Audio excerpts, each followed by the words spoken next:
You can keep going. I'm just telling you I'm starting it. Okay, no, whatever. Okay. Hello, everybody. We have to study it anyways. We are just having a brief conversation about the languages of Norway. So which one do you speak? Which language do you speak naturally? And if you travel over the Norway? Bokmål, but it isn't universal. If you travel to another city, they might speak nynorsk. Yeah, total different thing. But we understand each other. It's kind of like Swedish and Norwegian. So I just thought maybe it has some resemblance to the fact that Ukraine has this not a division, but just language diversity. So that's why I thought it was interesting. So that was our brief conversation of the languages of Norway. It started off me asking what Constantine studied in school. Yeah. I mean, like, the first few minutes are always kind of like awkward anyway, because we have to wait for people to join the stream and everything. So I might as well just have a brief conversation about the languages of Norway.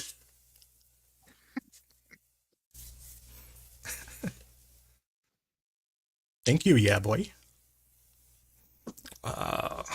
Yeah. So we have Ireland here, we have Constantine, and we have Exit.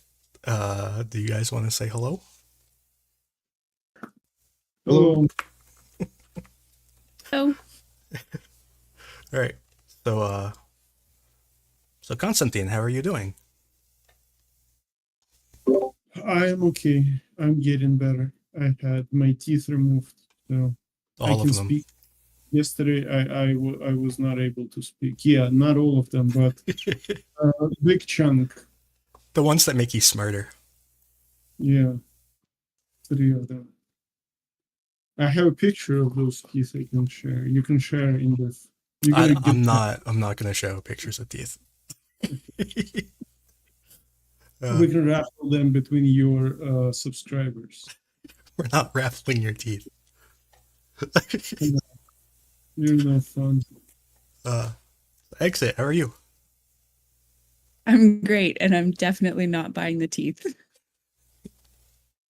Good, because yeah, I don't even want to go further with that.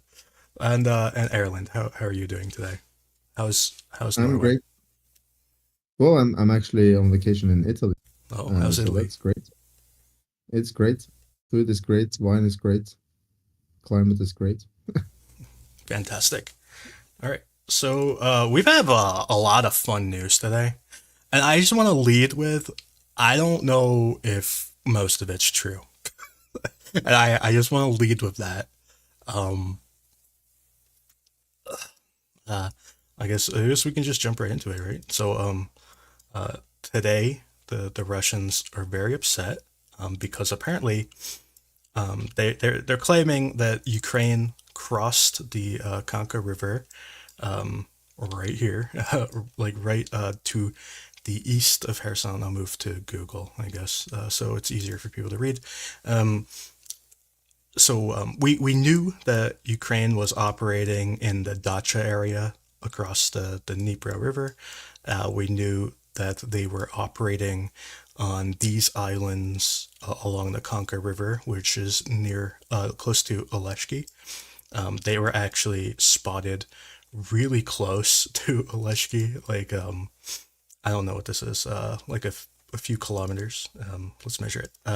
So this was like the closest that we know that they were to, like, kind of crossing there. I mean, obviously, it's just the Chaika River there. That's pretty easy to cross, I imagine.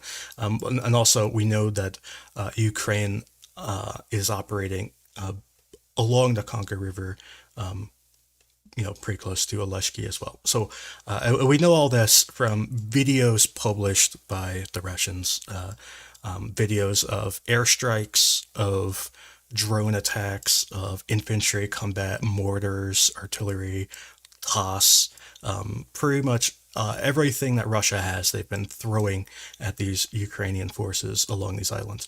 But today, and similarly, there was a video this weekend of Ukraine operating on these islands as well. So anyway, today the news is a little bit different, and they apparently crossed this island here, which I don't remember the name of, and honestly, I don't care what the name is. but they're claiming that Ukraine controls this island, and then they crossed the Conquer River around this position here, and that there is fighting going on around here to the west of Kozachi Lahiri. I don't know how to say that name correctly, but that's what we're going with. Anyways, so that is pretty much what the rumor is at this point. There are more rumors beyond that of specifics, and I don't know if we want to talk about that. But what do you guys think of Ukraine potentially crossing at any point along the river, and also at this particular point on the river? What do you think?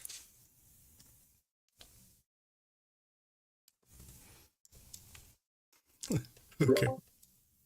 Airlines, please go. Well, I think that but it's hard to really give a straight up opinion about what actually is happening. But I think this is going to scare the Russians, and I think that might be the main. But someone is saying some crazy numbers of people crossing. Yeah, we've heard some really big numbers, which I've seen no evidence to support it. Although, honestly, I don't know. I'm highly skeptical of how many people crossed. I'm not even convinced people crossed. One thing that I can say with total certainty is that this area is being shelled by Ukraine. So we know that this area along this road is getting shelled. We know that this farm field is getting shelled. We know that this farm field is getting shelled. We know that this little triangle is getting shelled. We know that this area between these trees is getting shelled. We know that there's a little like forest strip right here that's kind of hard to see on the map, but that's also getting shelled. And this kind of general area is getting shelled. So this whole area is getting shelled. We do know that. We know that there was a fire on this road yesterday. We don't know what the fire was, and we don't know how close to the road it was. It could have been like these trees or something. It could have been the grass. It could have been a vehicle destroyed on the road itself. We don't know, but we do know there's a fire there. And by fire, I mean it was a very localized fire. It wasn't like a grass fire. It looked like an object was on fire. And then just north of that, this field here burned down yesterday. And in the satellite imagery, we can see like kind of a third of it was burned. And by the end of the day, it had all burned. So those are objective facts that I can say. Now, beyond that, how many people crossed, if anyone crossed, what this artillery shelling means. The shelling is also pretty light, I'll say. From what I could see on the satellite imagery, I could count maybe 30 shells total, which is not a large number. So this is from artillery, not from published videos, right? From the satellite. This is from satellite, yeah. So yeah, so we don't know Ukrainians on that. No, we don't know who did it. Yeah, I can show some of these images. I tweeted them out earlier today. So they're super blurry and low quality, but we just have to deal with it. So these are some of the artillery shells. I marked all the new ones. So like this one down there is not a shell. So this is just the plain picture. And then again, this is just the plain picture. And then I went through and marked some of the artillery shelling. So there's like 2 shells here and like 1 over there and like 1 there. So we're not talking about like super heavy shelling, but it is shelling that is visible on a satellite, on this low res satellite. So you can see shelling in this little like between these trees. There's a shell there. There's a shell here. A shell there. They're really hard to see when you look at it like this. It's easier when you get the two images and like quickly go back and forth between them, because it becomes more obvious. You can see the changes more obviously. But anyway, there's a shell there and there and there. So what types of shells these are, I have no idea. I don't know if they're mortars or artillery or MLR, or I have no clue what they are. I can only say that these are new. They're from the past few days. But question to you, Andrew. From your experience, isn't it more likely to be Russian shelling when it's in the middle of a field? I don't know. It's hard to tell. Ukraine shells middles of fields too, so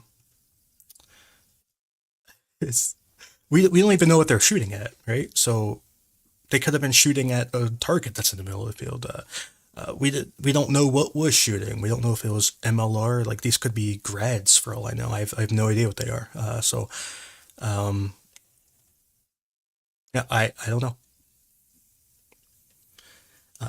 I would say if it were Russian shelling, I would expect a lot more shelling. This looks like maybe 20 to 30 shells total. If it were Russian, I would expect like 100 or 200 or something. I would expect a lot more. But there are situations where Russians don't really shell that much too, so who knows? It's just, this is the closest we get to an objective fact. That's the issue. And I could show what the fire looks like on the satellite. See, this is the fire. So we can see that this is like a single thing on fire. What that thing is, I have no idea. It could be a tree, a bush, it could be a vehicle. And then up here, we can see that this grass was on fire. So you can see that this kind of smoke is moving to the east, and this area burned, and this area continued to burn. And then by the end of yesterday, I think this whole field burned away. So this is kind of the most objective I can say about these rumors of a Ukrainian crossing. So and none of these actually point towards a crossing, which is frustrating. It just shows that something happened, and it may be very mundane. We just don't know how to really say more. Is there anything on firms data that you've looked at today that tells a story there at all? Yeah, I also have the firms. At least this is the firms from this morning. I coded it by like the fire intensity. So like this green is like moderate intensity fire. This kind of light blue is where that one thing was burning, whatever the thing was, and this light blue is where that grass fire was. So and that I have no idea what that is. So anyway, so this is kind of the firm's data for here. Again, it's kind of inconclusive. It doesn't really prove anything other than what we already knew. We know that there's a grass fire there. We know there's a fire here. We don't really know what happened there. So there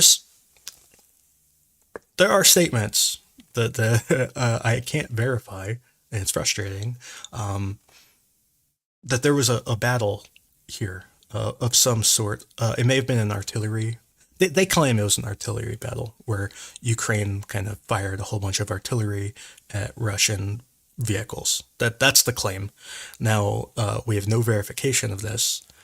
They claim that there was also a video to go along with it, but we haven't seen the video. So,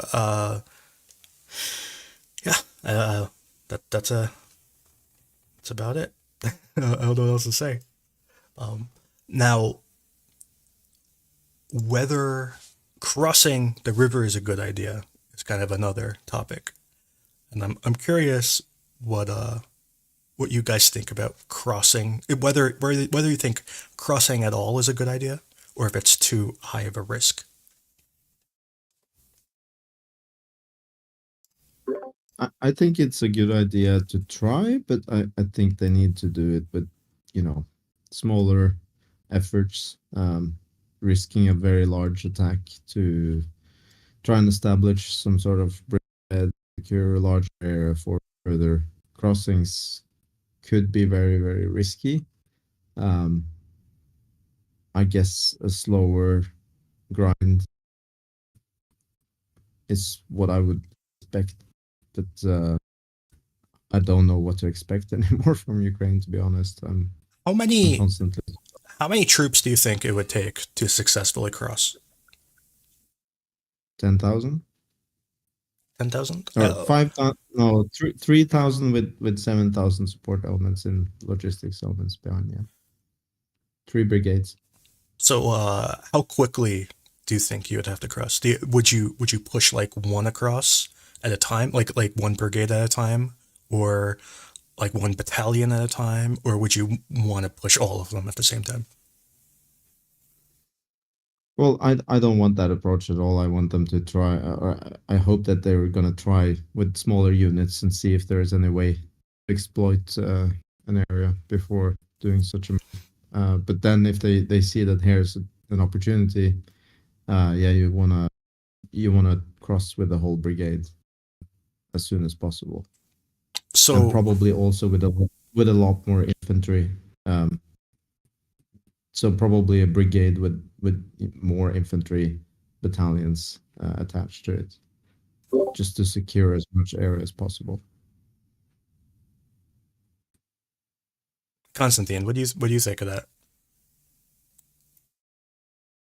I don't think I think it's more probably like a platoon size operation maximum. I don't believe that it's brigade can cross that. We don't have that type of enough equipment, and I don't think we can build enough supply lines for crossing such a 100 meter wide river. I just don't see it. No, I agree, but and I think that the first crossings needs to be platoon, company sized, etc. And if that doesn't succeed, then withdraw. But if it succeeds, then there's a possibility to establish some sort of area where you can actually create a bridgehead and get some artillery over there, because that's the only way you can really establish a zone where you can operate the brigade. So, if you were going to cross, would you rather cross like in the middle of nowhere, like in a farm field, or would you rather go through a settlement? Would you rather go to through like Oleshki, or would you rather go through like a farm, or just like a random place? I don't think it really matters where there are less Russian artillery. That's the answer. Yeah. That's the answer. So basically, in a crossing, you would want to first push across some infantry. Their job would be to set up some sort of base somewhere, um, some sort of like foothold, and then Staging area. okay, and then they would Yeah. probably build out something like maybe dig defenses, do recon, figure out where the Russians are in that area, determine. I think you need to figure out where Russians in that area before you go there. Yeah. But yeah, they Agreed. would dig really. You gotta dig really hard there because these are new positions. So I would imagine that you need engineering equipment there first because digging with shovels not gonna give you enough. So I don't. You need some really big bunkers there. We have a shovel in each hand. So my idea of this is that whenever Ukraine manages to move recon units around, that's when they can actually start thinking about establishing a bridgehead and a staging area. But first, those recon units will need to have the possibility to cross, move around in the territory on the left bank of the Dnipro.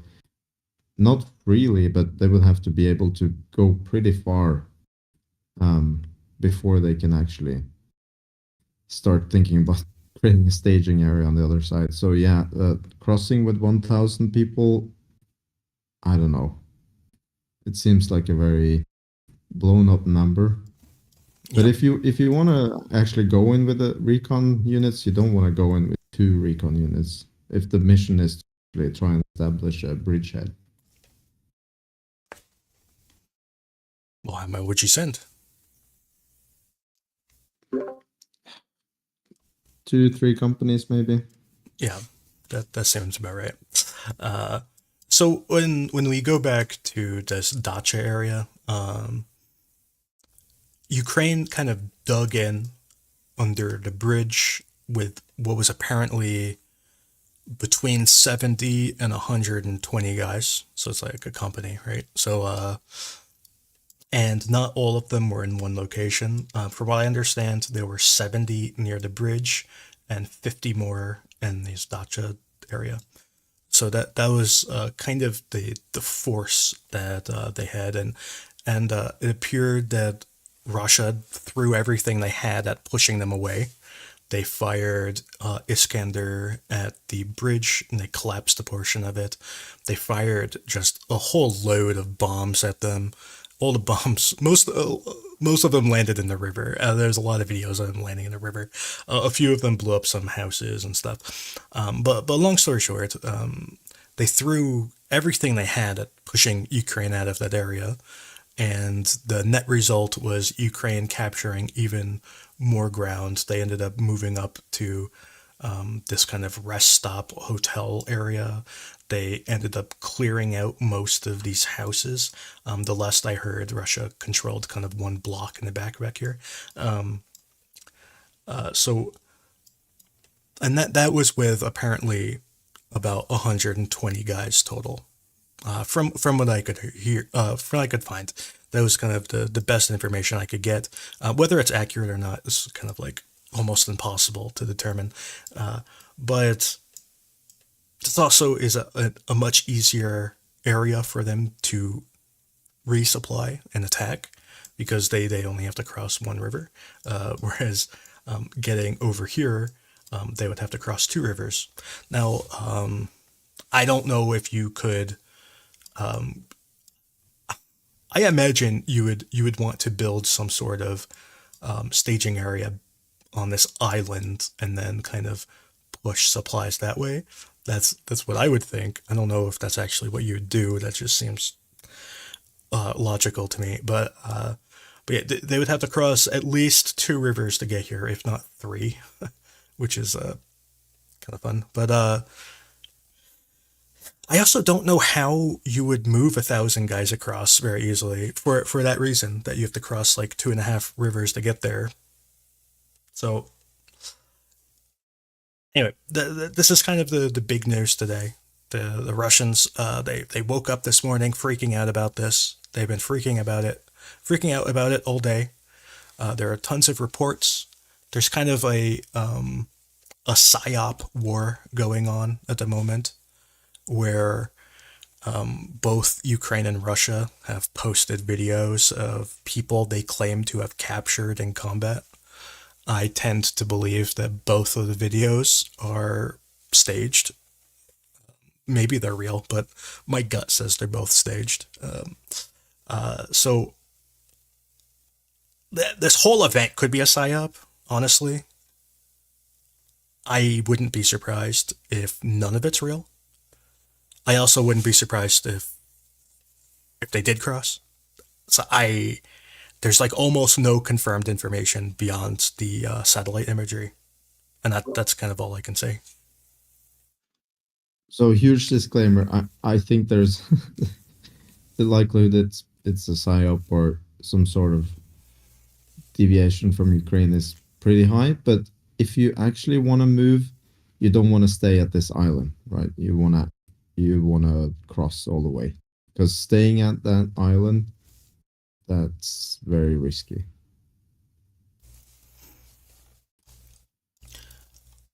talking about larger forces. Yeah, With, it with, just it with a seems that few like all of guys, it's risky. yeah, of course, but staying with a few guys on that island, okay, but several companies or battalion-sized unit, that's yeah, you don't want to keep a battalion-sized unit But on that island. let's just kind of run through like how like if okay, so the claim is that they attacked right here. How would you even get like say they sent two companies? How would you even get them there? Would you like go up the river here, or would you cross the island? How would you get like say there's two companies? How would you get two companies there to begin with? Well, probably with some amphibious vehicles. Two companies needs established resupply. You cannot just cross with two companies and not having I know. any logistics. So yeah, you need some sort of amphibious or yeah, and you need them to cross many times. They will need to go back and forth Yeah, because or absolutely. else your two companies are gonna have to go back home very soon. Yeah. Yep. Yeah. So, and I don't even know how many boats it takes to supply a company. I feel like it's a bunch of boats, but anyway, I guess it also depends on what type of boat you're using. But anyway, so that's kind of one topic that I just kind of wanted to get out of the way because I really don't have much to say. It's kind of it's the most interesting topic of the day, but also kind of there's nothing to really talk about, to be honest. So anyway, so we can kind of move on. You can see that there are a lot of airstrikes. There's a lot of airstrikes every day at this point. Uh, yeah. So I don't really know what else to say about that. But anyway, so Constantine, do you know any new information about the Novoselivs'ke area or the Kup'iansk? Any other? So it's been lost mostly, Yeah. and they cannot tell you more because that would be an operational problem. Okay. So, but Novoselivs'ke is mostly lost. Yeah, I have it mapped this way. Well, it could be even worse than this by now. I'm not really sure, but I have it basically almost like three quarters of it in Russian control and the rest contested. Um, uh, yeah, so I kind of want to talk about this, but I don't want to give any details. Anyway, kind of the short of it is that the Ukrainian infantry were kicked out of town. I think that's kind of obvious, but maybe it's also not obvious that this was kind of an infantry problem, from what I can tell. That the Ukrainian infantry were unable to hold on to it for whatever reason they may have had, whether it was supplies or training or experience or commanding or whatever reason it was, their infantry were incapable of holding onto the town. And that's kind of all I can say, I guess. The area south of the town, I'm not sure if that's changed very much. The last we know, Russia lost what like 5 tanks there or something. It was a lot of tanks, but yeah, that's this whole area. They lost the town, but I don't know. Maybe you can correct me if I'm wrong here, but it doesn't seem that the defensive situation has changed that much, and that it doesn't seem that Russia is going to keep progressing to the west. Yeah, I don't think that it has changed much. It was like there are other lines of defense behind it, and I don't think that's like this means a lot. This was even though Ukraine controlled it, it was mostly a contested area under heavy artillery without heavily fortified trenches because they're simply you cannot get engineering equipment into there. It would get instantly destroyed. So it was just basements basically where people lived. Well, not people lived, sorry, basements where infantry were staying safe, using as safe bunkers, and there were no proper positions anyway. So I cannot say that it's a complete disaster. It's unpleasant, of course, to lose the village for which we fought so long. But hey, this was a new brigade there, and maybe they learned, and maybe they will be better afterwards. Yeah, and then that's a key. We have some questions about this. Were they a TDF, or were they like a mechanized brigade? People are asking that. This was a mechanized brigade, newly formed mechanized brigade. Yeah. So it's just unfortunate. This isn't the first brigade that has had issues in like their first major combat. Like it's just it seems like it could basically happen to anybody, honestly. So you learn from it and move on. I guess it's not much else you can do. The the terrain surrounding it, is it just fairly flat farmland? Well, here I'll show the 3D stuff here, but the answer is kind of not really. Well, the town itself was on here. I'm gonna exaggerate the terrain to make it more visible. So this is gonna be a 300x terrain. So the town is at the top of like this hill, this incline, and then beyond the town, it's reasonably flat. So that was kind of the value of having the town, was that it kind of let you overlook this kind of valley.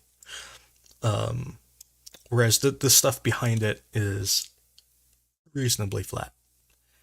It's kind of like rolling. So yeah, that's kind of the town. Whenever you look at this area, this highway runs along like the highest point. So you can just keep that in mind. The highway's like on the top of the ridge, more or less, give or take. So yeah, as you can see that like basically everything to the east of the highway is sloping down. So anyway, that's the area. Now the front line appears to be like somewhere in this area ish, where Russia is attacking kind of along these tree lines every once in a while, and then they lose a bunch of tanks.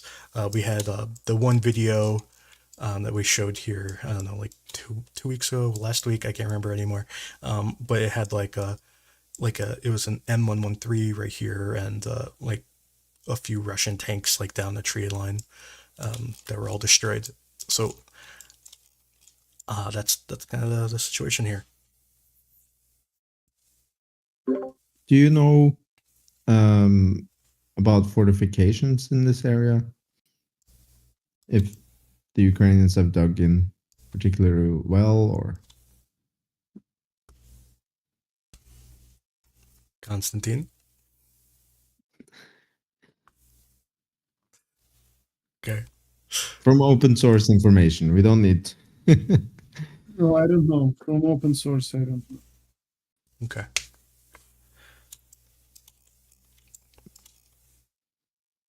But I can tell you that we had enough time, so Yeah, that's all I can.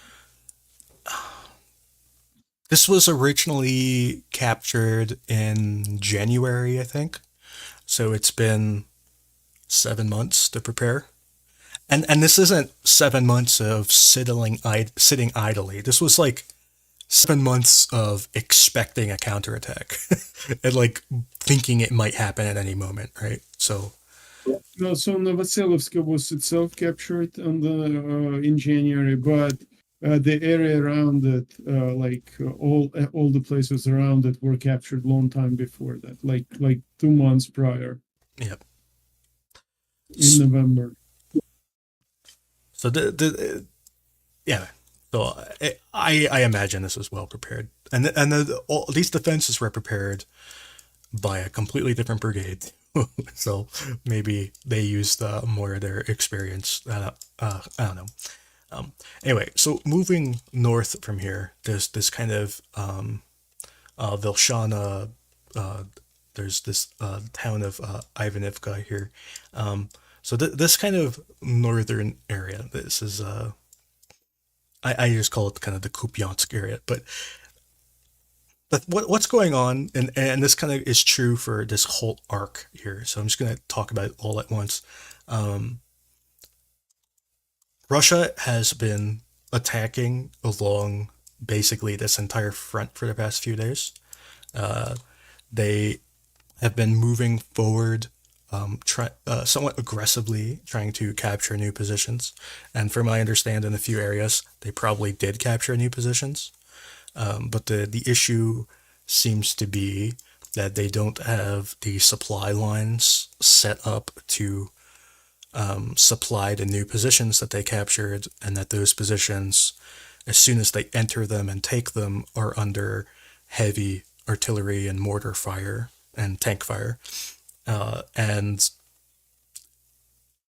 from what I understand, all of the positions that Russia's taken, they've eventually given up within a few hours, if not a day or two.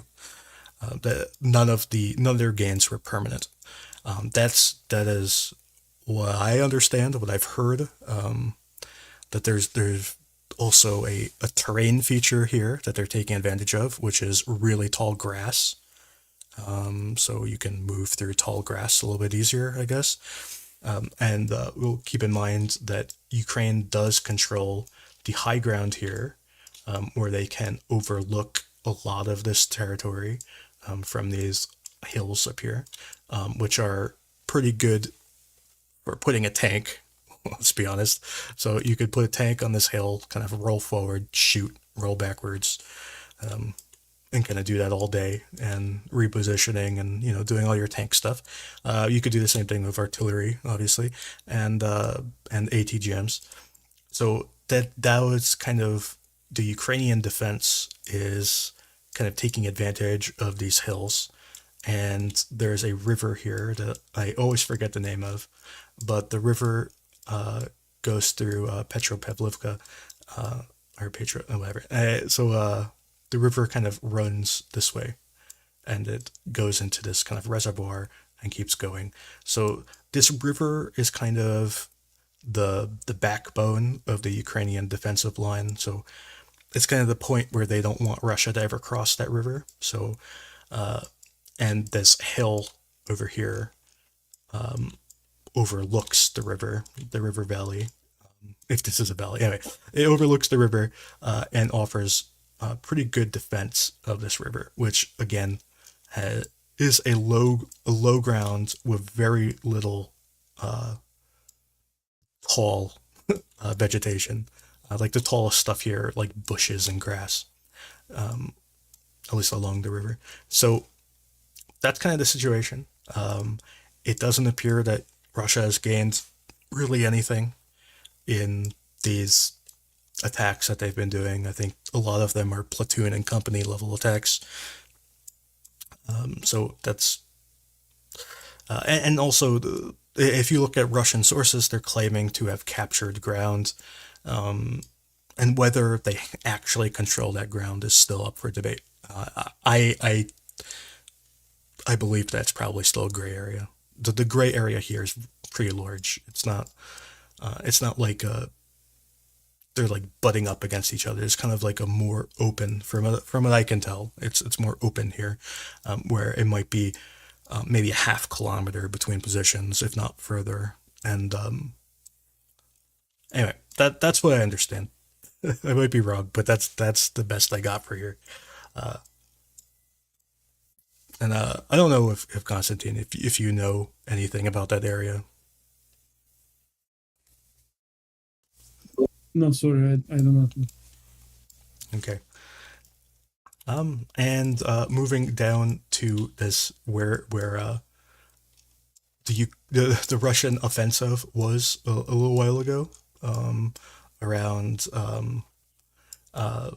like Raihorodka and whatever. Anyway, so this offensive for Russia has been mostly repelled. Ukraine has entered this forest and tried assaulting this other little forest here. This forest was kind of their front line prior to the Russian offensive, so they've pretty much rolled it back pretty much to start more or less in this area. And similarly, they've been pushing forward into these kind of forest strips as well. So it seems that for the most part, this Russian offensive has stopped. Although we keep hearing rumors that it could start up again at any moment. I don't know. So anyway, so I'm kind of sick of talking about this kind of northern area. The Kremmina area is unchanged from what I understand.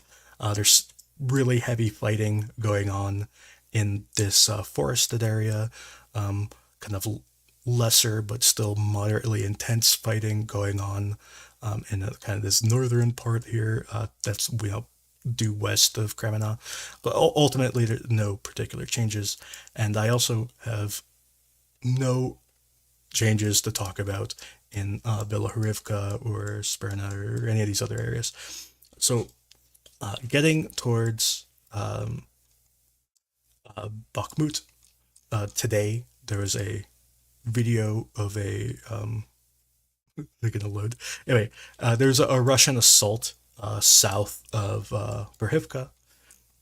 It didn't appear to go very well, to be honest, but that was interesting. At least it's probably a gray area.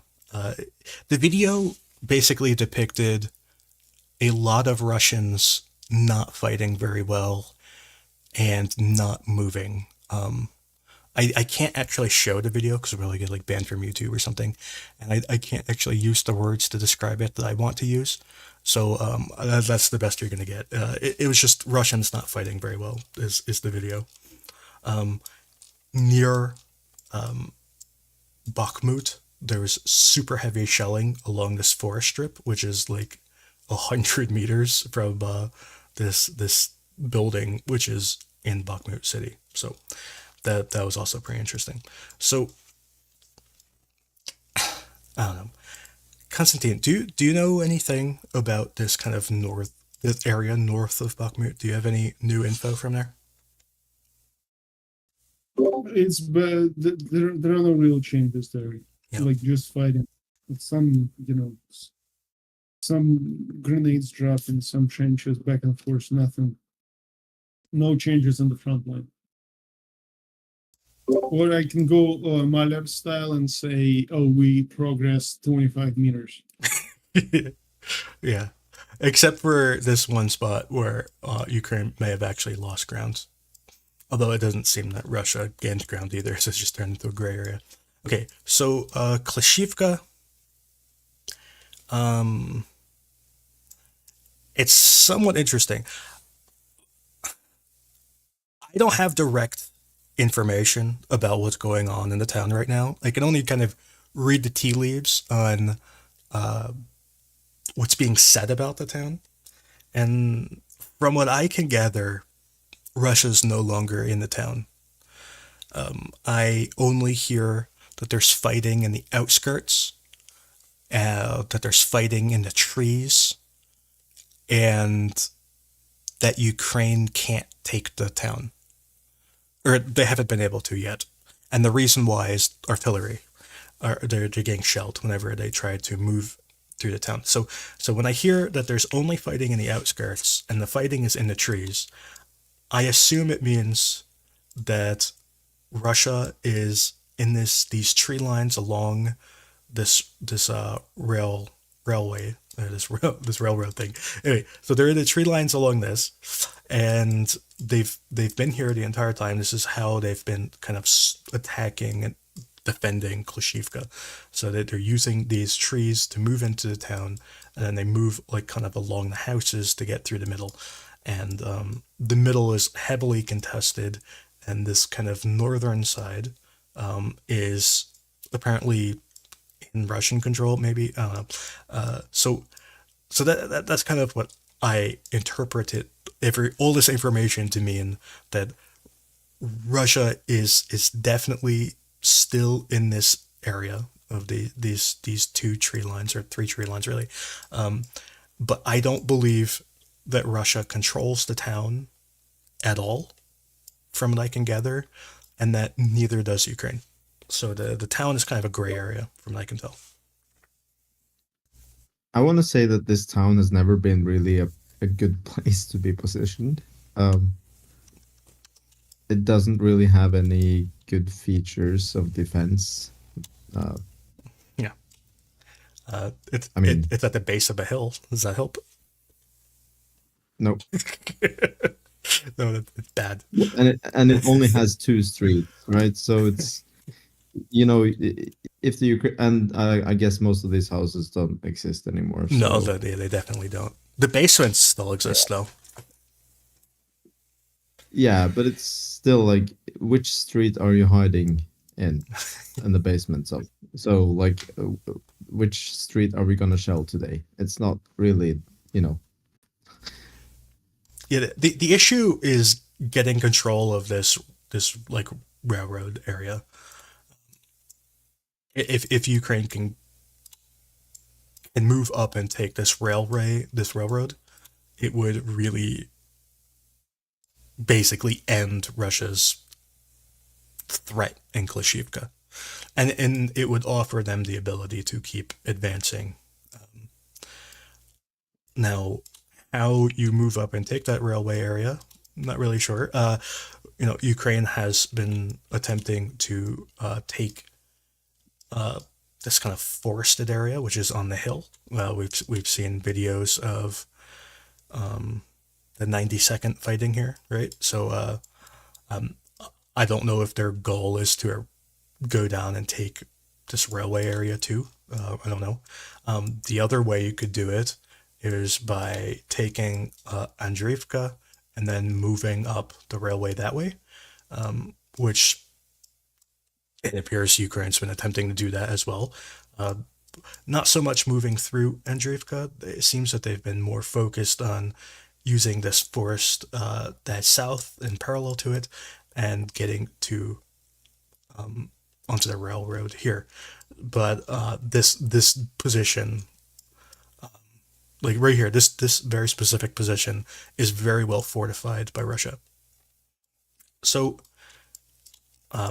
those are kind of the two ways I think you capture Klishchiivka, is either taking the railway to the north or moving through Andriivka. And Ukraine appears to be attempting to do both, and so far they've not done either. Yeah, both of those towns are not a place you want to just take and stay. Yeah. You want to move immediately forward. Yeah, and then obviously there's this other town of Kup'iansk, and also to a lesser extent Urozhaine. So yeah, these I have felt for a long time. I know I think I've talked about it in the stream before. That I think all four of these towns are like one package. It's either you kind of control all of them or you control none of them. I don't really think it makes sense to divide them. I think Russia is going to attempt to defend this whole railway until they lose all four of them, and then they'll be forced to retreat. So I kind of think all four of these towns will fall at the same time, give or take. Can you check how many kilometers is it between Klishchiivka and Opitne? In Opitne, let's see.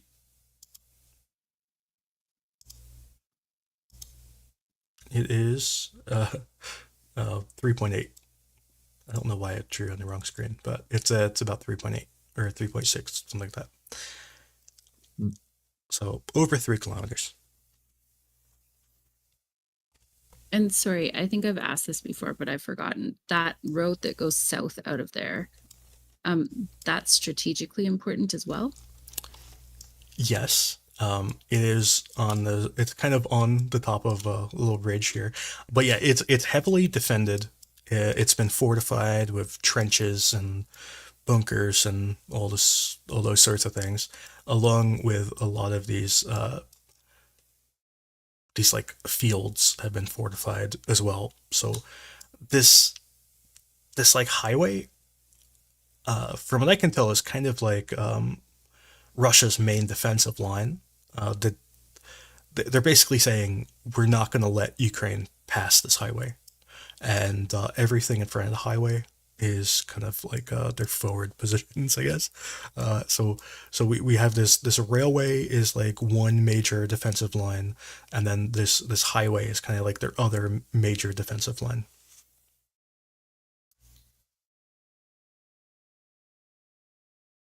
But it's already. Oh, it's Sorry, go ahead, Erland. oh, sorry. So I can really understand why, because not because of the highway or the interstate road or whatever it is itself, but if you see what the next feature geographically is, it's pretty far away. Yeah. There are So- these hills. There's the Zaitseve, Kodema. These hills are valuable, but they don't defend west. They only defend east. Mhm. So if you have that road, essentially, it's not secure, but you'll probably be able to move along it, which Russia really don't want. Yeah, it would be really bad for Russia. I think losing this highway would be really, really bad. I think it makes holding Bakhmut like borderline impossible. If you were to take this highway just on its own, it would cripple Bakhmut. But then, in addition to that, if you took this other northern highway like Berhivka, Bakhmut would be like impossible. So, yep. So that's this is Russia does not want Ukraine to cross this highway. That's kind of the short of it. It's very heavily defended. There's a lot of defense. There have been a handful of videos that Ukraine has published of just like recon drones flying around this area, and you can the level of defenses is just it's pretty strong. It's really strong.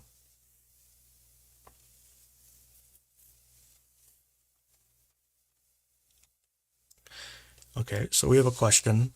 Is it realistic for Ukraine to liberate these major areas like Tokmak without those areas being completely demolished?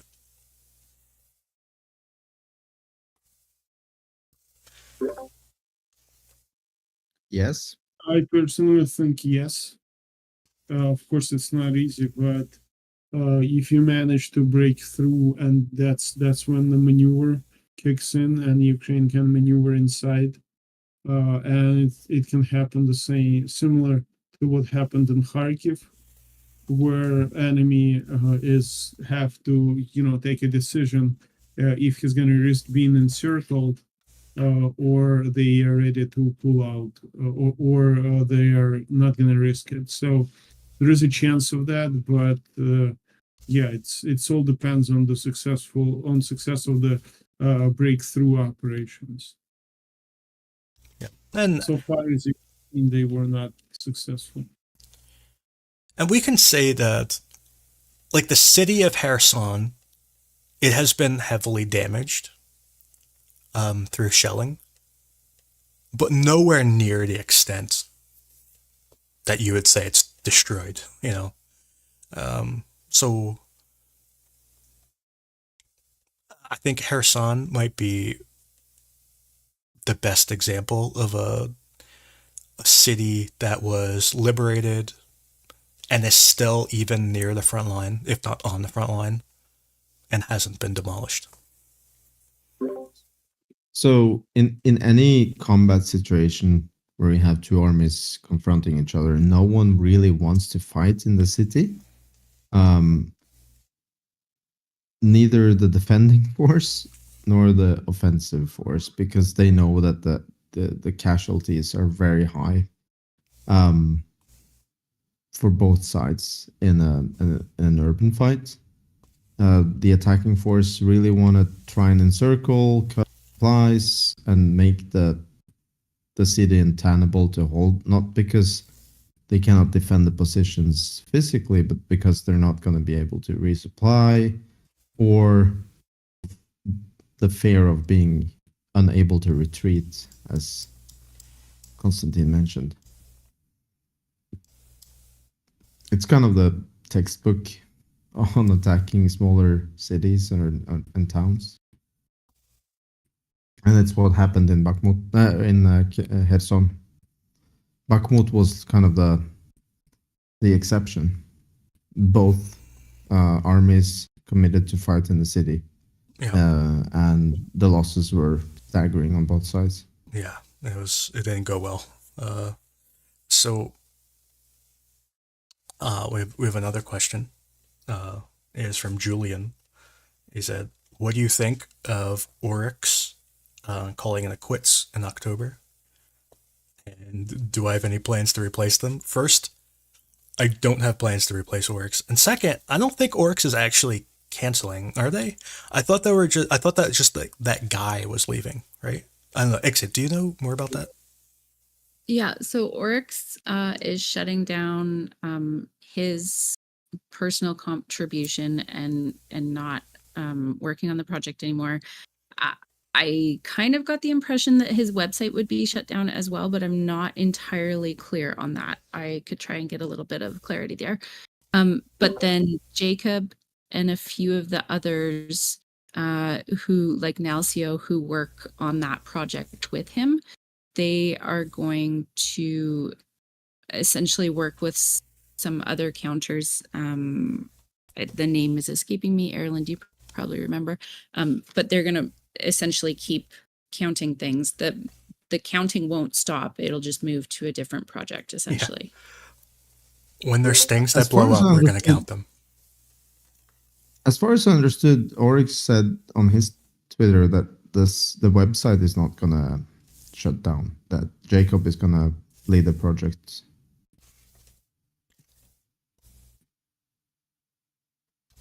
Yeah, that's probably true. But that his personal Twitter and his contribution to the site is gonna stop. Yeah. So Oryx, the man, will take a break, but Oryx, the mission behind it will keep going. Whether it's still called Oryx, I don't know. So that you don't need to be too worried about that. And no, I have no plans of replacing them. I've been tracking losses like the entire time. For most of it, I haven't been publishing it because Oryx publishes it, and I never really saw a point in publishing it.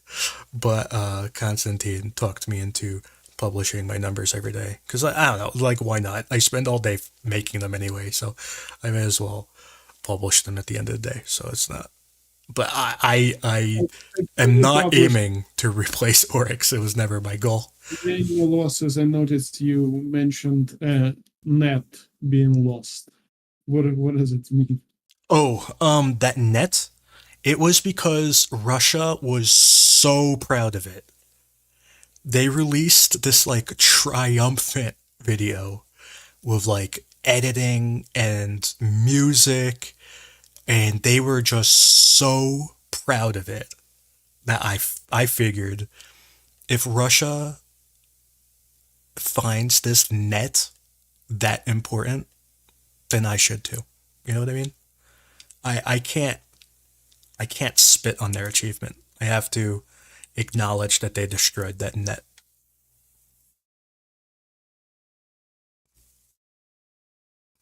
So that's why I published one destroyed camo net. They hit it with a lancet. There was a good music track, and they were really proud of it. So figured. Have you guys seen the new not nets, but the cages, basically, that Ukraine has published some footage of?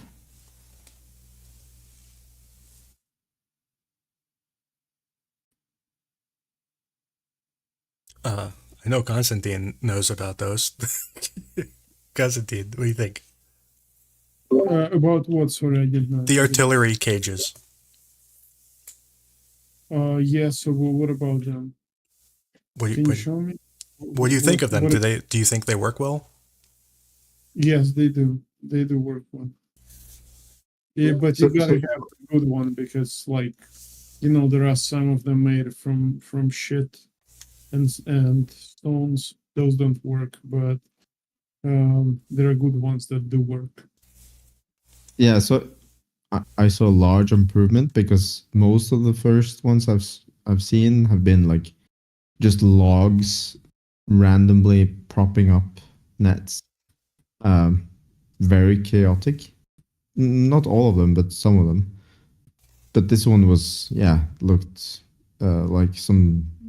looked like it came out of a production line, and it looked very well. And I saw someone even published some sort of manual on Twitter about the whole thing. Coming from a background in baseball, I feel like these nets are like the biggest crossover between baseball and this war that could possibly happen. It has really caught me off guard seeing baseball batting cages defending artillery. You should talk to some of your contacts so they can send over some of those. I actually nets. have. They're just really expensive. It would actually be cheaper for just make it in Ukraine than to send it from the United States, because they're not really expensive to make. It's the raw material is the most expensive part, and the raw material in Ukraine, I'm pretty sure, is a lot cheaper, and also the labor is cheaper. So it would just be cheaper to make it there. I'm sure they could need even more. Yeah. We have a question about the tank that sunk. I don't know if Constantine knows anything about the tank that sunk. I know something about the tank that sunk. It was a Ukrainian tank. There's a story that it was hit by a Lancet. I did not see a video of it getting hit by a Lancet. It may have been, I don't know. But either way, the tank drove into the river and sunk. It was... it happened, where am I? Right on the river here. It happened right here, right next to Makharivka. So if I go to my other map and go back in time to yesterday, or was it the day before? It was the day before. I have the sunk tank marker. Oh boy, that was unexpected. There's a sunk tank marker, and I can play the video to this because it's not like graphic or anything. It's just a tank driving into a river.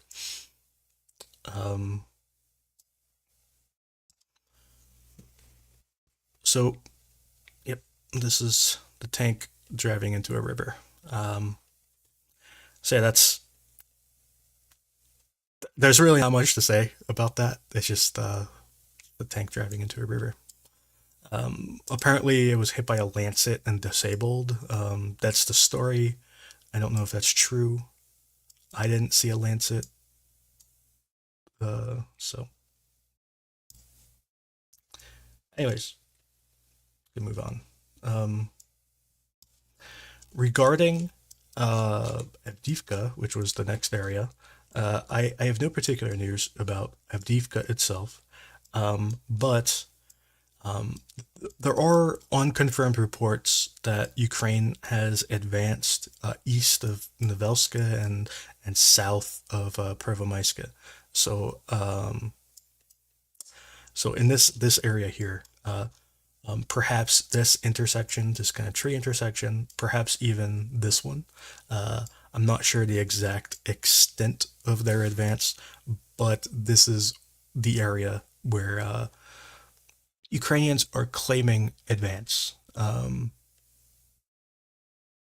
Anyway, my contacts that I have, anyway, I'll put it that way. So contacts that I have are claiming to have advanced. I've been looking to find objective proof of this advance, and I have not been able to, which leads me to question things. But I did find that there's kind of satellite. I don't know why this isn't loading. Okay, so you can sort of see. Anyway, so there's a satellite image of it's really just tiny, but of shelling on this intersection. You can see it right here.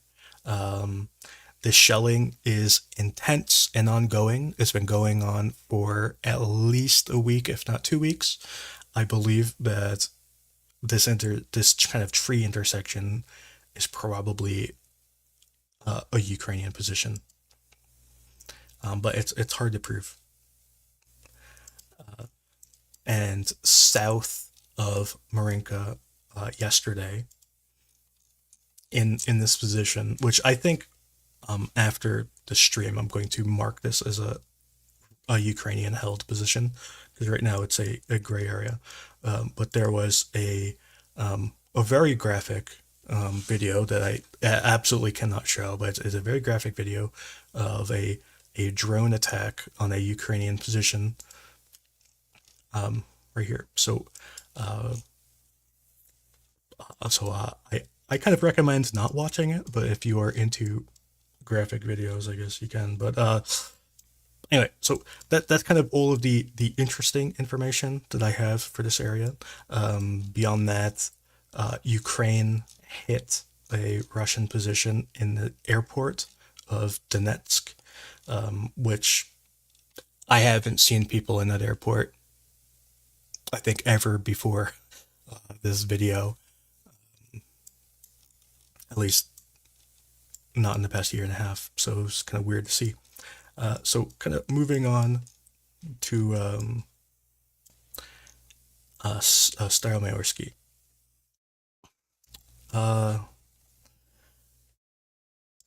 In the northern part of Urozhaine today, Ukraine lost several, or at least a video came out of Ukraine losing several pieces of equipment in the northern part of this town.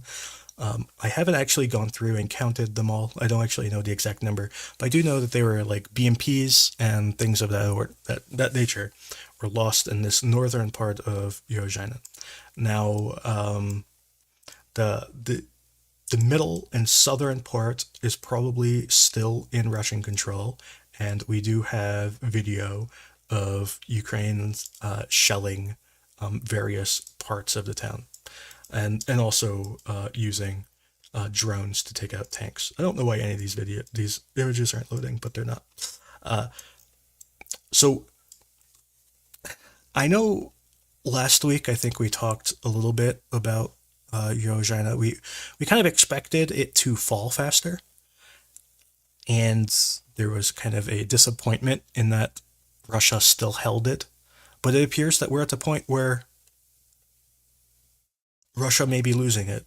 And I don't know what to say about that. It's a good thing, obviously. It is very surprising that they were able to hold it this long. Considering it's basically surrounded. Do you know, Andrew, if they have, if there is any signs of Ukraine moving along the fields on the right side, on the eastern side of Urozhaine? Yes, there was on the 6th, which was the last day that we had a satellite image. There was a brand new Miklik mark that was not there on the 4th. So on the 5th or the 6th, they fired a Miklik right here. And they are apparently trying to move south. At the same time, this whole tree line has been like evaporated by artillery fire. So I do believe that Ukraine is trying to move south into kind of this tree line here, which I believe is one of the major Russian defenses. So I believe that there is a significant Russian defense here, and by defense I mean like a trench. And I believe there's one there, and I believe there's also one here. So there's these kind of two major defensive positions, and I think if Ukraine takes one or both of these defensive positions, then this whole flank is going to kind of be in a bad place. Let's put it that way. It could collapse down to the next line of defense, and I'm not sure where the next line of defense is. It could be like here, so it could move like a kilometer maybe. But these two defensive positions are substantial and incredibly important for Russia. By substantial, I mean there's trenches, bunkers, overhead cover, all of the things to make a good defensive position. I'm not sure how many people are there, maybe like a company in each one. So, judging from how Ukraine moved on this axis earlier, whenever they encountered very strong defenses, they ended up going around it. So, I would expect them to go even more east. Yeah, well, they are also in this area, which is to the west of Novoselivs'ke. So they are here as well.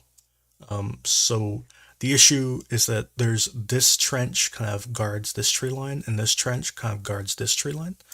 And I'm not sure what is here. It could be another trench that I don't know about. The only reason I know about these two trenches is from Ukraine publishing drone video of hitting the trenches with drones. So other than that, and if you look on like Sentinel, you can kind of see a light brown smudge that is the trench. But really, the way that I know about it is from the drone video. I've not seen any similar videos for this kind of area near Novoselivs'ke. But I am sure, I can tell you with absolute certainty, that if Ukraine could move to Kremmina, they would. So obviously something is stopping them, because Ukraine would love to be in Kremmina.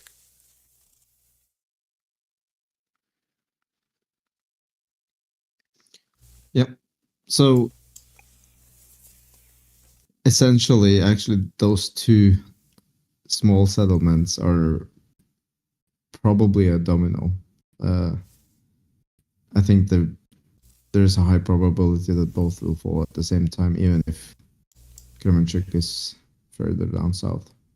Yeah, and then there's also Novoselivs'ke, which is kind of it's kind of like a triangle. I kind of think that all three of these will go at the same time, because they all defend each other. And I imagine that there's some trench system, some defensive line in these fields that is just holding up the whole house of cards. Because if this middle breaks, it's so bad for Russia. So I imagine there's a lot of defenses here. So Constantine, we have a question for you specifically. What do you think of the morale in Ukraine right now?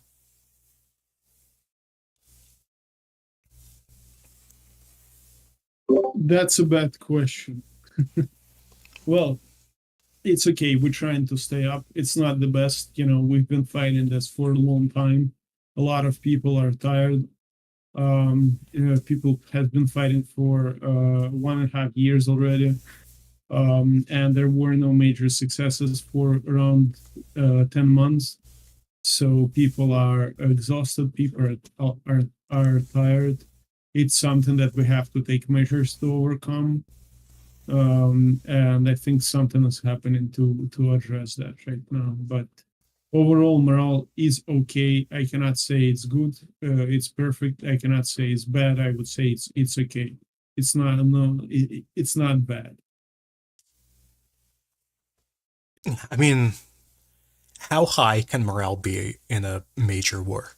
I think like the best case scenario is being okay. You know, when you take over, for example, like Kharkiv, when we liberate Kherson, you get the morale up really Yeah. high. But of course, it won't last too long because after each victory, you know, it's like drinking at the evening. You know, you get drunk, you feel fun, and in the morning you have a headache.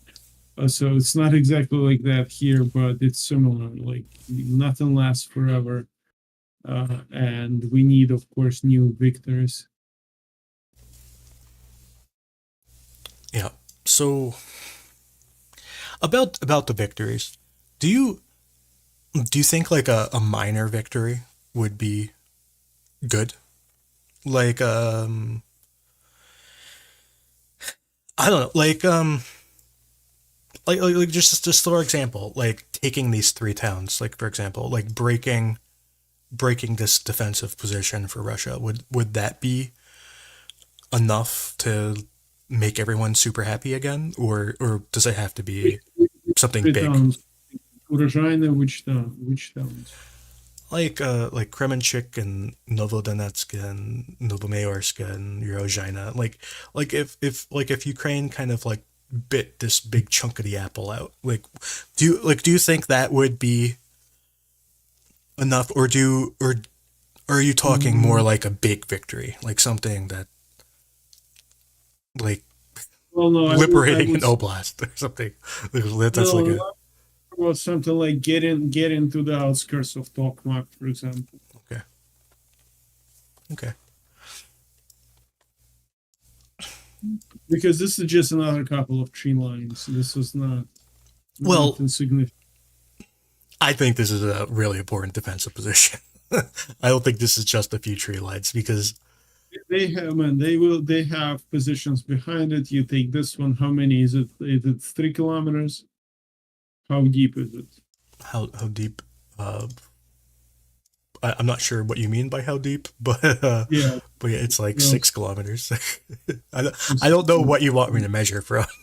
Is the issue? Yeah, this gives a scale, but you know we need to liberate like 200 at least. Oh, sorry, 100 to get to the sea of Azov. So getting 6 is of course nice, and it's a good way, but it's nowhere near to get entire military morale up.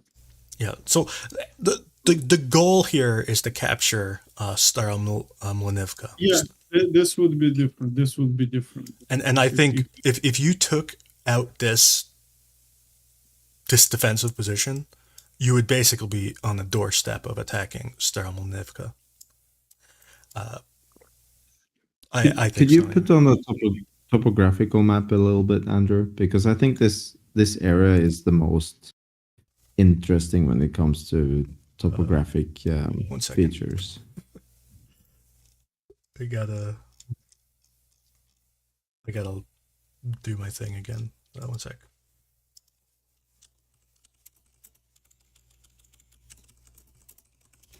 But yeah, this is an interesting area for topology.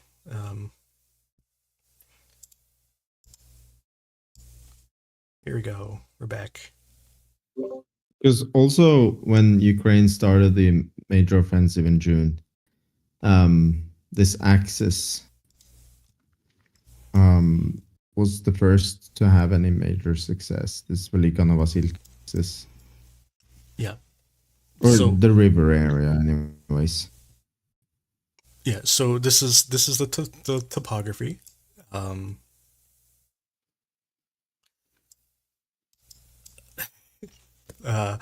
yeah, it is a lowland. Yellow is low. Green is even lower. But anyway, so this is a river, bed, valley, whatever you want to call it. So the west is kind of the higher ground, and the east is more flat-ish. So yeah, Kremenchuk Yeah, but the is thing key. is that this flat area is this really hard to get through, right? Yeah. But if you manage to actually break through it, then you're gonna have a lot more possibilities when you come down. And all those settlements along the river are going to be really, really hard to defend. Yeah, that's why, like, if Kremenchuk is lost, it really puts you in a fantastic position to flank all of these towns, basically. Or maybe not flank, but you can attack all of the towns. Like, you could literally attack any town you wanted. So yeah, I don't know how close we are to seeing that break. This may not even be the area that ultimately breaks. Like, it could, Ukraine could end up going this way and move from the west. They could just plow down through this through the river itself. These are all options, but yeah, these there's the two major trench lines, one's like here and one's like over here, that hold, in my opinion, and at least from what I can tell, these two trenches kind of are the anchor for this whole section of the line. And it appears that Ukraine is trying to assault one of them. Whether that is successful or not, I have no idea. So, and simultaneously, they're trying to attack from the west and the north. The attack from the west didn't do so good. Although, obviously, it's a lot harder to attack from the west because you have to cross the river into a town when you have no cover. Not great. The attack from the north, they've entered the town. They lost some vehicles, which is to be expected, but they've entered the town and they appear to be clearing the town at this point. I don't know how long that will take, and it is possible that Russia could counterattack and push Ukraine back out. Тут в мене за не хочу. Ні другого нет, ні какого. По-моему, я казав, как будто... So for me, this sorry. area of the southern front line is the absolute most interesting. I agree. And I think that Ukraine attacking towards Tokmak is significant. The most promising area is this area around the river pass south of Velika-Novoselivs'ke. Yeah, And for me, it was from the first week. I just, okay, this is the most promising area. I hope that's where they're going to concentrate. me too. It hasn't been. They didn't Yeah, concentrate there. I sent out a tweet that doesn't look so good in retrospect, or maybe it looks good, but like when they did this attack south into like Neskuchna and then south from there, I said something along the lines of, "I'm glad Ukraine is attacking here because attacking Tokmak would be stupid," and then they attacked Tokmak, and I'm not happy about that. Like it's actually very upsetting to me that they would attack Tokmak the way they did, but They're still attacking there. So, I mean, there is some sort of plan about it, and I don't want to say that I know better than the generals, but as far as I understood, the forces that have liberated the area south of Velika-Novoselivs'ke have been substantially lighter. Yeah, it's been mostly by Marines. Yeah. These Marines do not have anywhere near the equipment of those other brigades. And that could be a good choice too, because maybe actually Bradley's heavy tanks and heavy mine clearing equipment wouldn't fare very well in this river valley area. It isn't a very deep valley, but it is a valley. Yeah, the hill to the west is more substantial. It's like 70 meters or something. The hill to the east is like whatever. It's like the same 70 meters, but on like the west, it's 70 meters over a kilometer, and on the east, it's like 70 meters over like 15 kilometers. So that's along that kind of ridge. That's where I would really like to see some Bradleys or CV90s positioned, because it would absolutely devastate the Russians below it. Did you see the CV90s fighting near Bakhmut? No, I I've been driving through Europe the last week, so Okay. I missed a lot of things. CV-90 was destroyed fighting near Bakhmut. If I remember right, it was near Dnipro. Let me go back in time and You're see. making my heart cry, Andrew. Well, you're gonna lose vehicles, or am I I? know, Okay. I know. Uh, where was it? Yeah, it But was a they're very CV-90. precious. There are not so many of those CV90 with the 40 millimeter Bofors. Oh my god, that looked hard. Yeah, it was. I believe it was disabled by a drone and then shot by an ATGM. I think that's what happened. It looks like almost all the modular armor is blown off. It had a bad day. It was not alone. There were other CV90s with it, and the other CV90s fared better, I believe. But yeah, that CV90 had a bad day. There's only about a 250, 300 of those CV90 40 millimeter Bofors. So yeah, Anyways, and there might not be ever any more of them. So what are they they're what are they precious. making now? Making like 30 mils or what? Apparently, it's 30. I think the Swedes are going for 35. They only want the bigger caliber. Okay. I think the Dutch has 35. Norway has 30. Um, yeah, they're mostly 30, 35s. Yeah. Okay. And the last piece of news that I have today, and I don't even really have news from here, to be honest, is this kind of southern attack that Ukraine is doing. I have no good news from here. Like the only news I have is that Ukraine is apparently shelling here, which is not great. They're also apparently shelling there, also not great. It's not entirely clear whether Ukraine is shelling these positions because this is a Ukrainian source stating that this is Ukrainian artillery. But he has been wrong before, where he said Ukrainian artillery when it was actually Russian artillery. So it is possible that those are Russian artillery. However, it's much harder to say that's Russian artillery when they're shooting cluster munitions in, right there and also over here shooting clusters. So it does seem that Russia did a bit of a counterattack. I have heard that Russia did do a counterattack and they did take a bunch of ground, but they didn't keep any of it and they left and lost it all again. And that all of that area that they took was a gray area. That is what I understand to have happened, which is why I'm keeping this a gray area for now anyway. Ukraine yesterday shot down an K-52, and so yeah, this whole area near Robotyne, it's not positive. There's nothing positive to say. I know that the Ukrainian media keeps saying, "Oh, we advanced today. We advanced." I see no evidence of the advance. If there is evidence, I'd like to see it. This isn't to say that they didn't advance. It is possible they did advance, and we just don't have evidence of it, which wouldn't be the first time, honestly. It does happen quite frequently that Ukraine advances. They can even advance a lot without us noticing.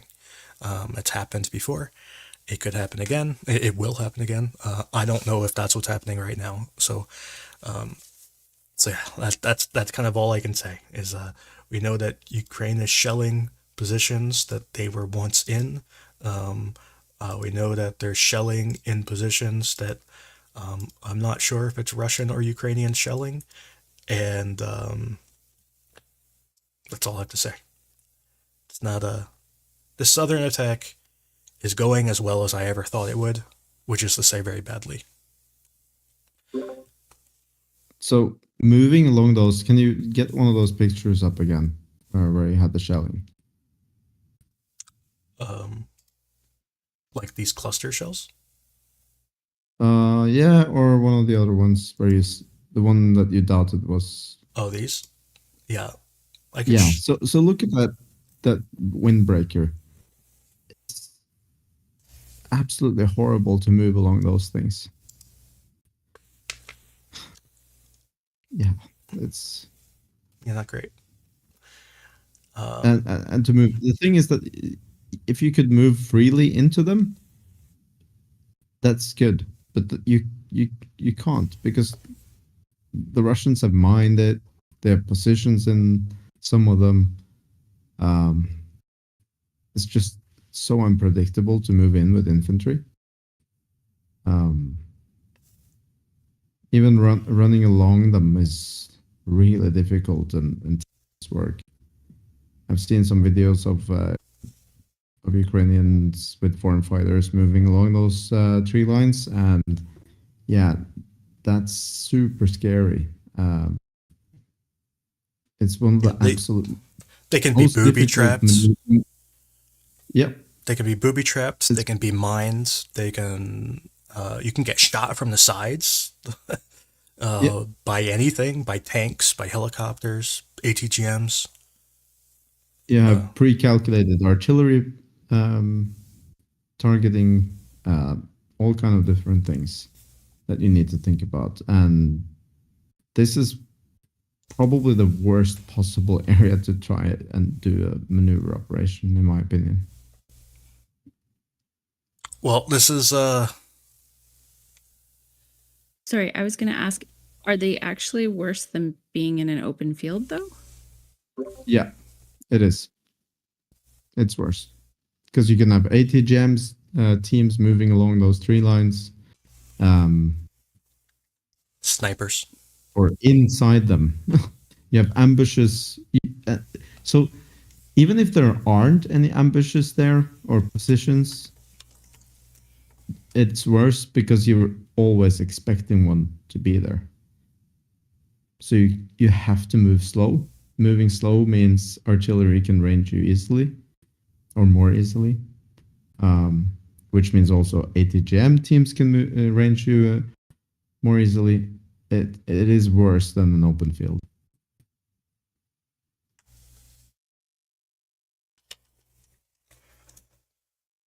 If you weren't afraid of mines, then yeah, that the tree line seems very nice to move through with infantry. But the problem is that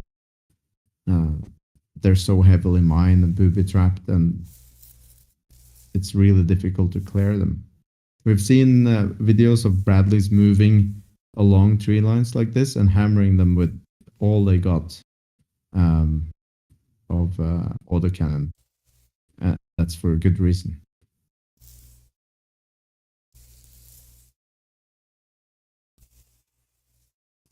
Okay. So yeah. That's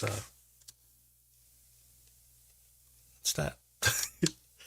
I don't know if Exit, do you want to talk about the sea for a few minutes? I certainly can. It's been very busy. Lots of things have happened.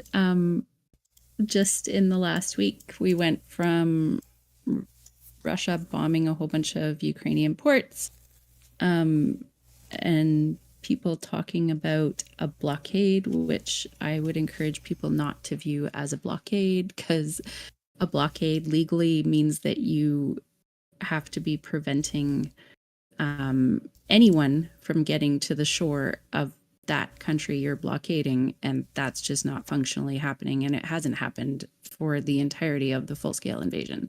The Danube River ports have always been open, so yeah, don't do that. Don't talk about it that way, because it's not really true, and it's kind of a weird way to put it, in my opinion. But then, interestingly, over on the other side, in Sevastopol, so there was it wasn't actually there, it was in what is the name of that part? I will never get this one right. Novorossiysk? Novorossiysk? I don't know. No, yeah, I think you're Novoselivs'ke. Ellen, help us.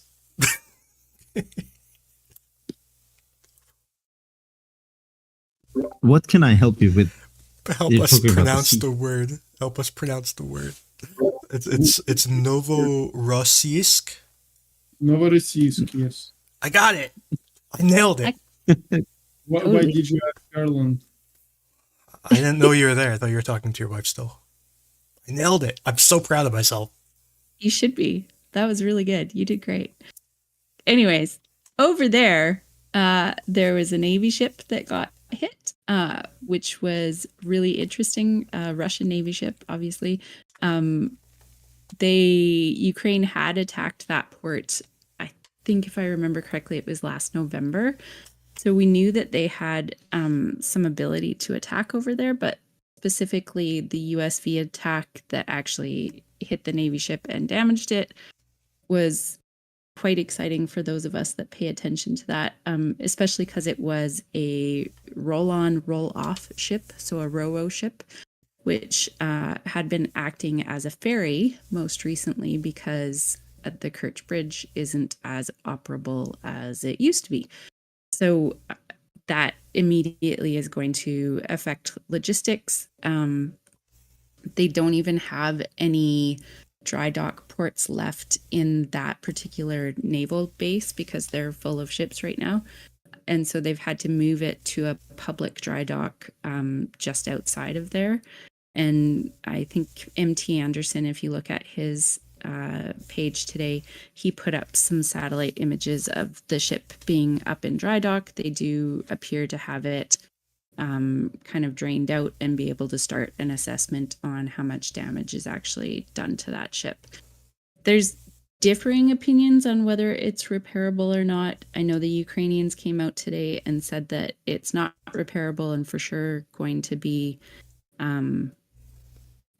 scrapped essentially, but there's been some other people who build ships who have said that they believe it probably is repairable. Either way, none of those people necessarily have had eyes on the ship, so I think that most of us are just waiting to find out what happens there. I have a question. Why would it not be repairable?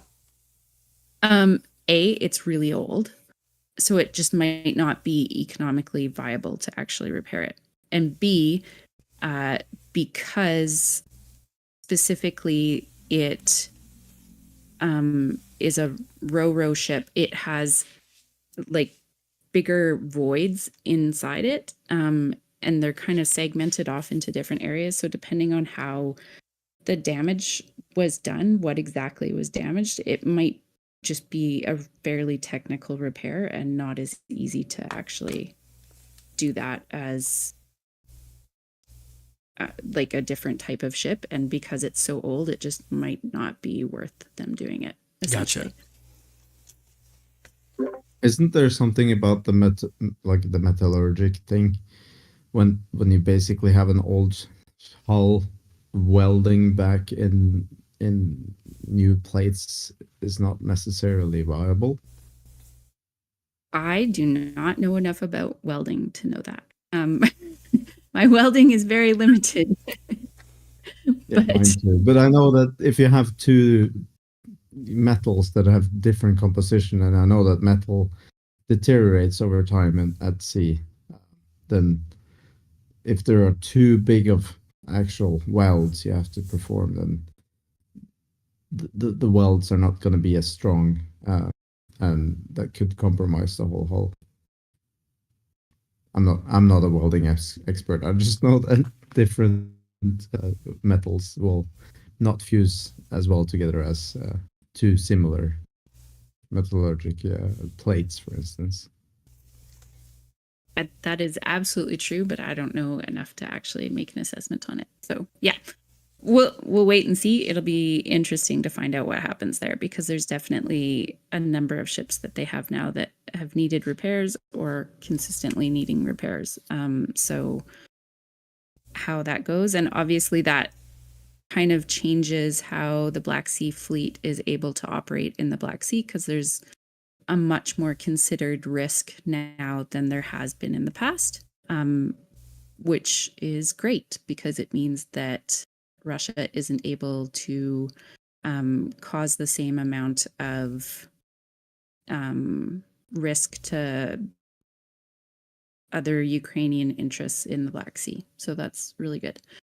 And then we went over to the Kerch Bridge, and just outside the Kerch Bridge, just kind of south of the Kerch Bridge, there's like a holding area for a whole bunch of ships. They have to wait until they're allowed to allowed to go through the Kerch Bridge and transit through. And there was a technically commercial tanker ship there called the SIG, who has been traditionally contracted out to the Russian Navy, or the Russian armed forces generally, and has it and its sister ship, the Yaz, have been transiting jet fuel back and forth to Syria for Russia's operations there for the better part of the last year. There's also some reports that I saw that it was acting as somewhat of a guard ship for the Kerch Bridge, and I haven't seen anything that actually verified that. So I'm not convinced that that piece of information was ever true, and that I haven't seen anything to make me think it would be even effective in that particular instance. But anyways, that ship was sitting there looking all pretty in the middle of the night. Interestingly, because there's so many other ships anchored in that area and they all have their lights on, it's quite probable that it's harder for anybody on those ships to see out to the sea to see anybody that's coming to attack them. Sal didn't say that specifically in the space that I ran yesterday, but he did DM me later and mentioned that probably visibility out into the sea isn't really great from on top of those cargo ships. And so that's part of why we saw that particular USB being able to navigate around without any risk, basically, and essentially undetected. They probably just don't have good enough visibility, especially in an anchorage where there's so many other ships all with their lights on at night, which I believe they have to have just for navigation safety. So that's not really going to change anytime soon.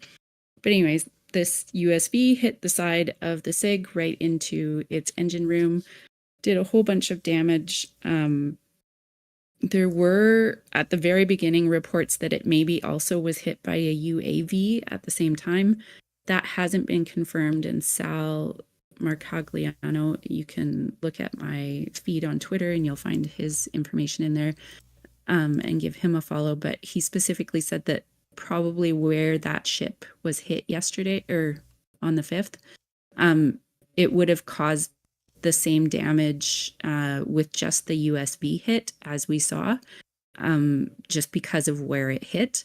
And it would have been almost like concussion injuries to the rest of the ship that caused the damage that we saw in different pictures there. So that was a really interesting thing to learn in the space.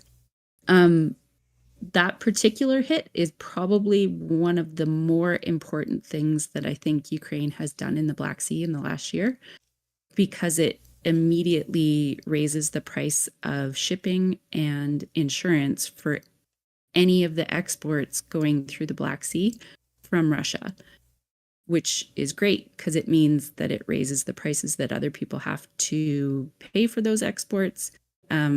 Instead of Russia possibly having cheaper grain to export to different countries, it brings Ukraine kind of back into the game that way by lowering by raising the Russian export prices. It also means that ships aren't as likely to go there. So there's going to be a very limited number of ships, and they'll be smaller, that will go to Russian ports, all of which gives Ukraine at least the start of some control over Russia's economy, which is mirroring what Russia has done to Ukraine by controlling their ports for a very long time now. So it's really exciting. It's great to see that actually happening. And John, I saw you pop in. I don't know if you had anything you wanted to add there.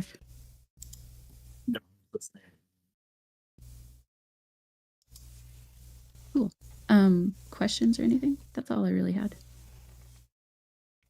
Do you think they're going to continue No to question. attack other civilian, quote, civilian ships? Because I don't even consider that a civilian ship, but do you think it's going to continue?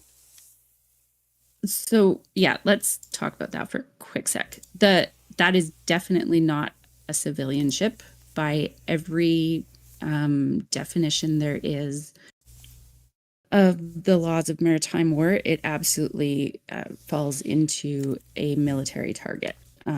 So that's not even remotely a question, and that's specifically why Ukraine targeted that ship.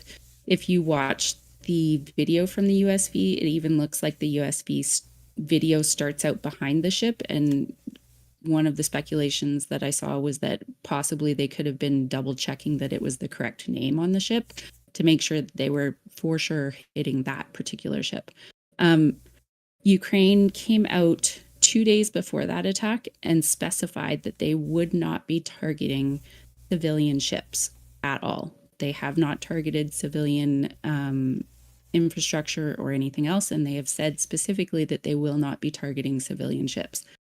However, what's great is that shipping companies and insurance companies aren't really sure that they believe that, and so they're still raising prices, and that's really all they needed to produce out of this whole incident. We talked about earlier in the space or in your stream, we kind of talked about how sometimes there's like the story that Ukraine tells about something, like the river crossing is more important than what's actually happening.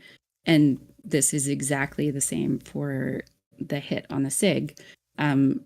Yes, they definitely hit the SIG. That's definitely like proving the point that they can do that. But leading up to that and after that, there was a whole bunch of like PR pieces that they did to kind of capitalize that on that in the best way possible. So I think they've created this notion that they have the ability, and by striking a quote unquote what Russia considers civilian ship, commercial ship, they've put that idea into people's heads, and that's exactly what they needed to do with this strike, because it, again, will raise shipping rates and insurance rates, and that's what needed to happen. Are there any other fake civilian ships? There are so many fake civilian ships. I don't have a list of all of them. MT Anderson honestly covers all of that so closely that there's no point in any of the rest of us trying to keep up to him. He's really quite amazing that way. But there's tons of ships that transit back and forth to Syria, either carrying fuel or carrying weapons. There's the whole Sparta group of ships, Sparta 1 to 5, if I remember correctly. And they have openly transited weapons back and forth from Russia and Syria throughout the extent of the war and before.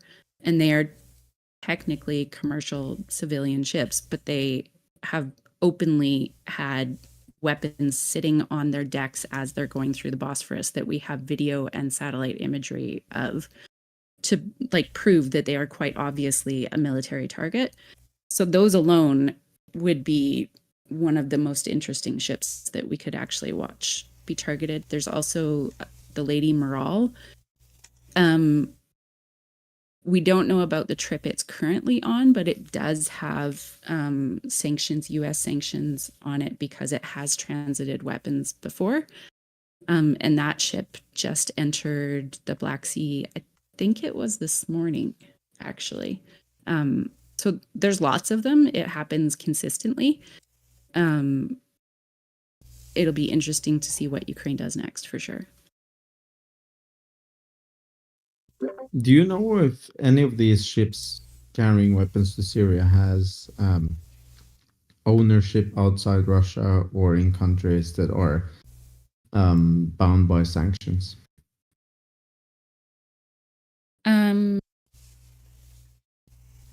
Almost all of the ships are sanctioned by the US. I honestly haven't looked into their ownership all that much. The ones that I can recall off the top of my head are all Russian owned. There are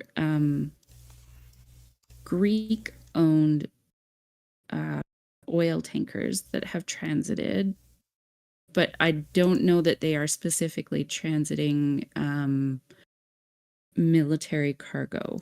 I would have to look into that way more before I could confidently answer that question. Yeah, I was thinking about the Greek fleet that was so dependent on Russian commerce in general before the full-scale invasion. But yeah, Well, and most of those ships have flagged somewhere else anyways. Yeah, and they've been the interesting part about the Greek ships is that a huge number of them have been sold directly to Russia to be part of the shadow fleet now. So like Greek shipping people have made a crap ton of money selling off very old ships that nobody else wants to buy because Russia needs ships to transit its oil. And they can't get insurance from anybody else, and they can't get shipping companies to operate. So they've just bought up ships from Greek shipping magnates and started transiting them. Is that a loophole in the sanctions, or are they actually violating the sanctions? If there's any sanctions about like purchasing ships from a Greek company, I don't. And since they're then like, they are then transiting that oil themselves, there's not really anything to stop them from doing that, as far as I know. Yeah, I understand. I just thought that was a loophole in the sanctions in the first place, being able to sell off tankers and merchandise or merchant ships to Russian owners. I mean, it is from the perspective of it allows them to get around stuff on a regular basis, but it's not like Russia's the only country that does that. Like Venezuela has been doing that for way too many years. And Venezuela and Iran, and there's a whole bunch of different countries that are sanctioned by the US and still openly transit their goods. And in some cases, openly transit their goods to other countries who know that they're risking sanctions, and they haven't been sanctioned so far by the US or anybody else. So it's really on the US and the EU when they are setting up sanctions to enforce them. And depending on the geopolitical stance at the moment in time, they choose to do that or not do that. Iran, they haven't necessarily been sanctioning third-party countries as much because they've been in negotiations about a lot of other things lately. So it's all politics, and it's whether or not they want to enforce them.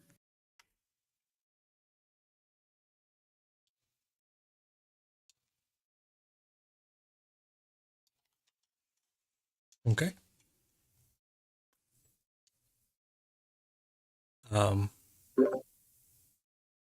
Yeah. Hi, John.